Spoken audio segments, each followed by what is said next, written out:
हिरन का बच्चा अलीसा की कहानी। ये कहानी एक हिरन के बच्चे की है जो बहुत खूबसूरत था, जिसे मुकेश नामी शहर में एक आदमी ने बेचने के लिए रखा हुआ था। उसी शहर में अलीसा नाम की एक छोटी सी बच्ची अपने दादा जान के साथ रहती थी। दादा जान मेरे साथ फुटबॉल खेले। अच्छा बेटा। दादा जान अलीसा से बहुत प्यार करते थे और उसकी हर ख्वाहिश पूरी करते थे। एक दिन अलीसा ने अपने दादा जान से कहा, दादा जान चलो ना बाहर जानवर देखने चलते हैं। अलीसा के इसरार करने पर दादा जान बच्ची को जानवर दिखाने बाहर आ गए। दादा जान कितने सारे जानवर हैं? हाँ बेटा, बहुत सारे और बहुत प्यारे जानवर हैं। फिर बच्ची की नजर एक हिरन पर पड़ी। हिरन का बच्चा बहुत खूबसूरत था। दादा जान ये हिरन का बच्चा कितना खूबसूरत है। हाँ बेटा, बहुत खूबसूरत है। फिर अलीसा ने इस हिरन के मालिक से इसकी कीमत पूछी। अंकल ये कितने रुपए का है? बेटा ये 5,000 रुपए का है, बहुत खूबसूरत है। अपने साथ ले जाओ, ये तुम्हारे साथ खेलेगा। ये सुनकर अलीसा ने दादा जान से कहा, दादा जान मुझे ये हिरन का बच्चा खरीदना है, प्लीज दादा जान। ठीक है बेटा, ले लो। अंकल ये हिरन का बच्चा निकाल दे। अच्छा बेटा, निकालता हूँ। दादा जान ने हिरन के मालिक को 5,000 रुपए दिए और उससे हिरन का बच्चा ले लिया और अलीसा इस हिरन के बच्चे को घर ले आई। अलीसा इस हिरन के बच्चे का बहुत ख्याल रखती और उसे वक्त पे खाना खिलाती। अलीसा ने इस हिरन के बच्चे का एक बहुत खूबसूरत नाम रखा।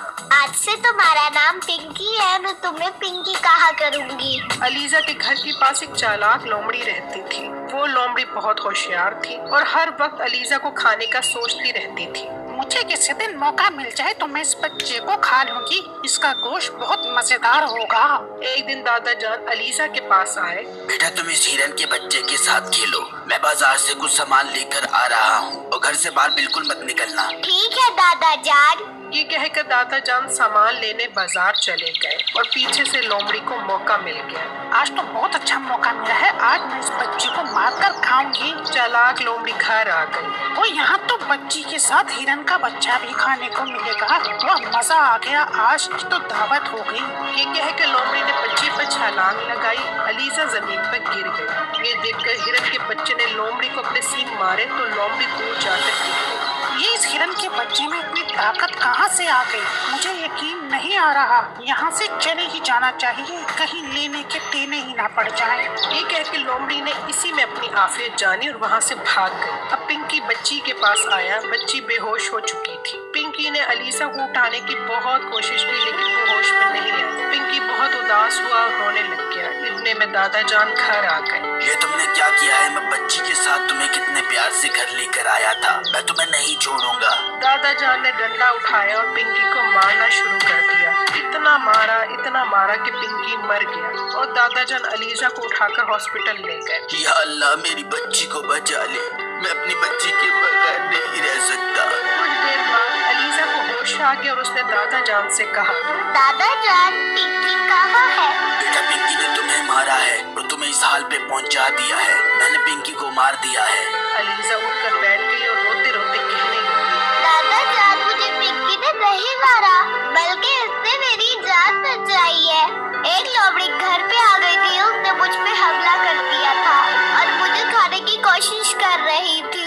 पिंकी ने मेरी जान बचाई और उस लोमड़ी को मार के भगा दिया। ये सुनकर दादा जान बहुत परेशान हो गए और रोने लग गए। हाय, मुझसे ये क्या हो गया? मैंने ये गलती कैसे कर दी? बेटा मुझे माफ कर दो। दादा जान मुझे पिंकी चाहिए वरना मैं मर जाऊंगी। दादा जान मुझे पिंकी ला कर दे।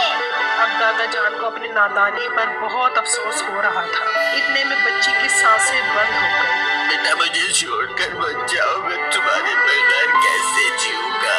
अब दादा जान बिल्कुल अकेले रह गए। नतीजा, कभी भी किसी को शक की बुनियाद पर नहीं मारना चाहिए, क्योंकि शक की बुनियाद पर हमेशा गलतफहमी पैदा होती है और नुकसान और पछतावे के सिवा कुछ नहीं मिलता। आप मुझे कमेंट बॉक्स में जरूर बताइएगा